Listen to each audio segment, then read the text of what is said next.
Hey guys, Dan Dix here reporting for Press for Truth, and today we're sitting here with Ross Rebagliati, hope I pronounced that right, Olympic gold medalist, known for winning a gold medal, having it taken away from him, and then given back to you. Ross, how's it going, man? How are you liking Champs here in Toronto so far?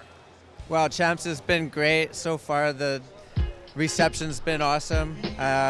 Meeting all the other people in the industry that I haven't met before has been great too, and the public today has been super supportive, and tons of great feedback for us, and couldn't be happier. Now, I remember when you won that gold medal and when it was taken away. For anybody who might not be familiar with that story, give people a little bit of the background about what happened to you with that.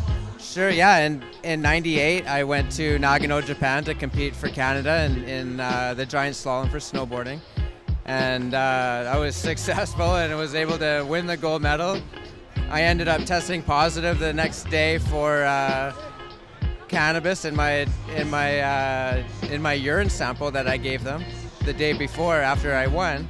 And so we went down the road of them trying to take the medal away from me. So I appealed it a couple of times where I lost. And then we went to the Court of Arbitration where they discovered that cannabis wasn't on the list of banned substances. So they had to give me my medal back. And they ended up adding it to the list of banned substances that summer. And ironically, as we're sitting here today, this year they raised that level by 1,000%. because athletes were continuing to test positive for cannabis even though they weren't using cannabis.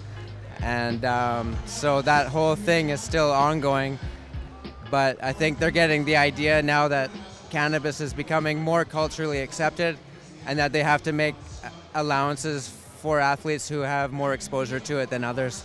Well, that's why I think it's so important and exciting to see what you've been doing with Ross's Gold and kind of taking a stance for this movement. What can you tell people about what you've started in that regard? Ross's Gold is poised to be one of the major distributors of medical cannabis in Canada through an online service whereby your product could be delivered to your medicine within one day anywhere in Canada through a bonded courier, just like a UPS delivery would be on a normal day. And so that's basically the model that we've created. We have partnerships with different producers across Canada that have various strains that will meet our 4 categories, from high levels of THC to high levels of CBD and everything in between, on a rotating basis of dozens of strains. And so that's basically where we see us being in the industry. How important do you think it is to have multiple strain options? Because right now in Canada, there's a lot going on being changed with the MMAR being switched potentially to the MMPR, and bringing in licensed producers who it seems it would reduce the number of strains that patients will have options to. I mean, how important is it for patients to have multiple strain options?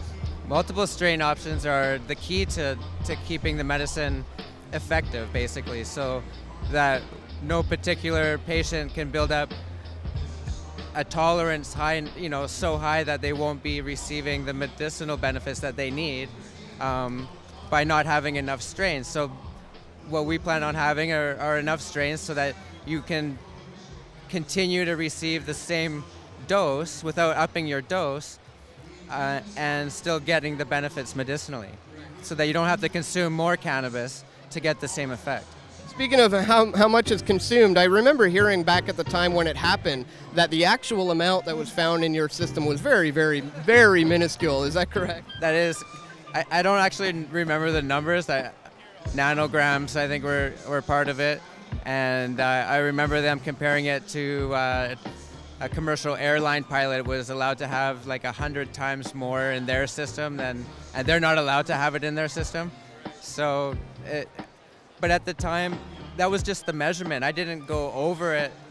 That was just how much I had in my system. But there was no measurement because it wasn't on the list of banned substances.